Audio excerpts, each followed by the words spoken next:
À quelques semaines du Norseman, j'ai eu la chance de pouvoir caler un gros bloc d'entraînement à Embrun dans les Hautes-Alpes et de pouvoir accumuler quelques kilomètres en bonne compagnie sur les routes qui bordent le lac de Serponçon et celles qui servent de support pour le mythique Embrunman.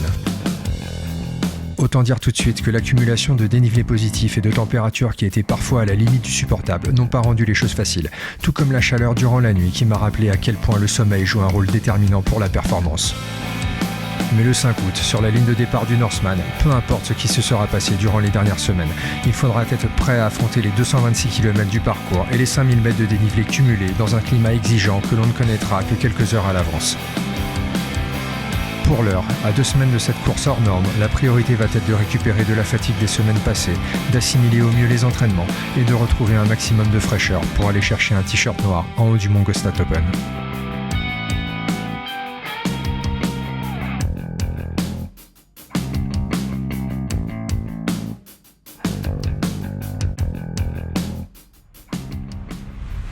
Bonjour à tous, bienvenue sur la montée de l'Izoard. Ça fait 4 jours que je suis en stage à Embrun pour préparer le Norseman. Et honnêtement, c'est la mort. Les 2 premières sorties en vélo, ça m'a tué. Je crois qu'il y avait un 132 km suivi d'un 90 km. Ça doit faire à peu près 4500 mètres de D+, avec les deux sorties cumulées, un jour après l'autre. Plus après des sorties en course à pied, pareil à chaque fois pas mal de D+, et de la natation. Le gros avantage, c'est qu'on a le plan d'eau d'Embrun juste à côté et pour le coup c'est super agréable pour nager. Mais bon, du coup je nage avec combinaison histoire de me familiariser un petit peu avant le Norseman à une nage avec combinaison, parce que là-bas forcément à une eau à 12-13 degrés, ça sera comme ça. Et ça change de la nage en piscine, hein. Donc le cumul vélo, course à pied, natation, comme ça tous les jours, ça m'a tué. Donc aujourd'hui c'est une journée un petit peu plus cool. J'ai quand même un petit run tempo par la suite et quand même 2 km de natation. Mais le vélo, le coach m'a dit c'est bon, laisse tomber, parce qu'au final ça va pas m'apporter grand chose tellement j'étais décédé hier. En plus au niveau du setup, pour être très honnête, j'avais pas nécessairement pris ce qui avait de plus adapté. J'avais pris la lenticulaire, ce qui forcément rajoute une difficulté supplémentaire.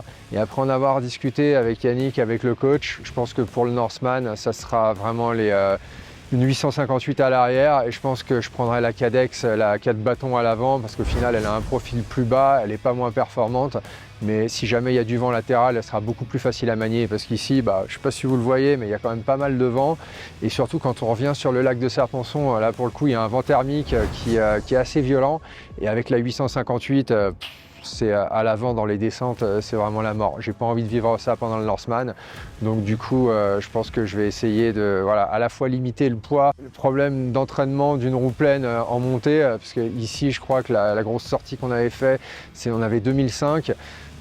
Norseman c'est 3006, honnêtement je risque de mal le vivre, et au niveau de la roue avant, là je vais rester sur la Cadex. Sinon le stage se passe vraiment super bien, donc on est avec Yannick, avec le coach Caroli, également avec un pote François qui s'entraîne également avec nous, et c'est vraiment top, super ambiance, ça fait vraiment une grosse différence, s'entraîner seul ou alors s'entraîner en groupe comme ça, c'est super motivant, et même si c'est dur au final, il y a quand même une dynamique, ça permet d'aller chercher peut-être un petit peu plus loin pour serrer les dents, essayer de finir les séances, même si honnêtement, si j'avais été tout seul, je suis pas certain que j'aurais pas arrêté une dizaine de fois, histoire juste de retrouver un peu de force avant de repartir. Donc cette région vraiment magnifique, c'est vraiment top pour s'entraîner.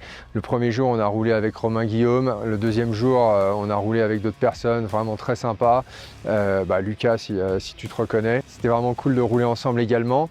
Et c'est l'avantage aussi de rouler en Embrun, parce qu'il y a forcément pas mal de personnes qui viennent s'entraîner ici, soit ceux qui préparent l'Embrunman, soit ceux qui préparent d'autres échéances, soit juste ceux qui veulent venir s'entraîner dans un super cadre. Et honnêtement ici c'est vraiment un super cadre, donc vraiment assez sympa. Je vous le recommande si jamais vous ne connaissez pas. C'est dur, il faut le savoir, mais je pense que ça va payer par la suite, et tout ce qui va être mis maintenant comme effort, ça ne va pas rendre la course plus facile, mais ça me permettra de la faire plus rapidement. Et en tout cas mon objectif, je n'en ai pas encore vraiment parlé, je pense que je ferai une vidéo sur ça un petit peu plus proche de la course, mais c'est clairement d'aller chercher un t-shirt noir. On ne va pas aller faire les choses à moitié là-haut, on ne va pas arriver et juste se contenter d'un t-shirt blanc. Donc il n'y a pas vraiment d'objectif de temps pour le Norseman. C'est vraiment arriver tout en haut, vivre l'expérience entièrement et repartir de là-bas avec un t-shirt noir. Donc là, il reste à peu près un petit peu plus de 3 semaines avant la course.